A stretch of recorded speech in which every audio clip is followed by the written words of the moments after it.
Mbahaye ikaze mwamaze gukanda subscribe kuri Bwiza TV nawe turakanda kuri subscribe. Uyu ni mwanya kugira ngo kandi kuri subscribe tujye tubana mu makuru n'ibiganiro bitandukanye tuba turimo kugenda tugutegurira. Reka tugaruke ku nkuru ikomeje kuvugwa kuri iyi saha.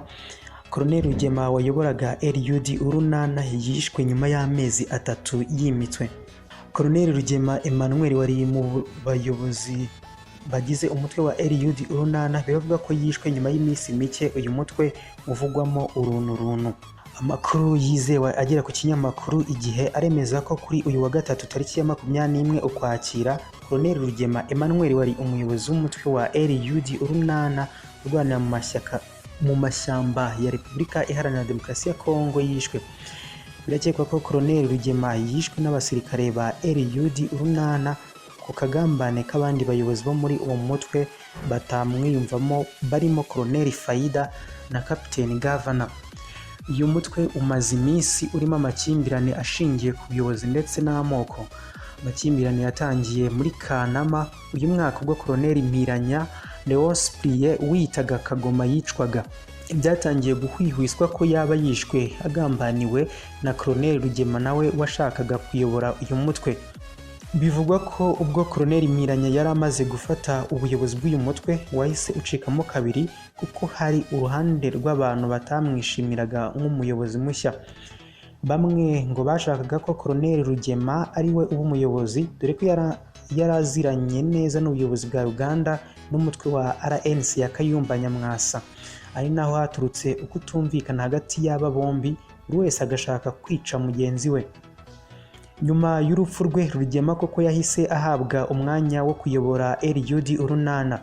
Rugema n'umwe mu barwanyi ba LUD urunana bumvwaga cyane na leta ya Uganda, ndetse iri zina ryakunze kugaruka kenshi mu byo u Rwanda rushinja Uganda byo gufatanya n'imitwe ishaka kuruhungabanyiriza umutekano. Tariki ya 2 Gashyantare umwaka wa 2020 ubwo habaga inama ya komisiyo ihuriweho y'ibihugu bine bigamije kuzahura umubano w'u Rwanda na Uganda, habaye inama y'iminsi 2 ya RNC na LUD urunana yabereye Imbarara. Iyo nama yitabiriwe n'abarimo Captain Nshimiye uzwi nka Governor, Colonel Rugema Emmanuel na Colonel Sam ba LUD urunana, mu gihe Lieutenant Frank Mushayija watoretse igisirikare, Major Ntare, Captain Frank Mugisha uzwi nka Sande, Jean Marie Vianney Turabumukiza na Major Robert Higiro bari bahagarariye RNC. Icyo gihe urwego rushinzwe ubutasi mu gisirikare cya Uganda CMI rwohereje imodoka zafashe Colonel Rugema n'itsinda rye bava Ikisoro bajya Imbarara mu nama. Intego z'iyo nama kwari ugucura imigambi yo kurema umutwe uhuriweho na LUD urunana na RNC no gukomeza ibikorwa by'icengezamatwara.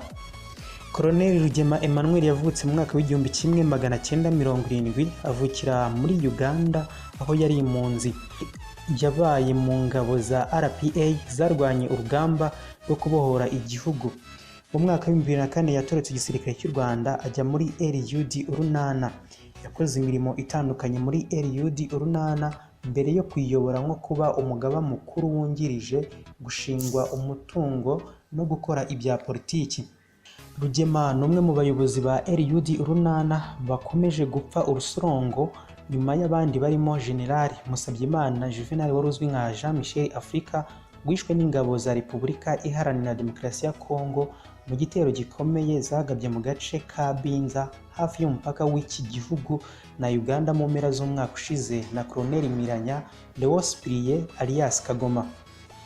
Umutwe wa LUD urunana niwe wagize uruhare mu bitero byagabwe mu Kinigi mu ntara y'Amajyaruguru bigahitana ubuzima bw'abaturage 14, abarwanyi bawo 19 bishwe n'ingabo z'u Rwanda, 5 bafatwa mpiri, 4 bacitse bakabasha kurokoka. Ingabo za Uganda zabakiriye mu karere ka Kisoro hafi y'umupaka.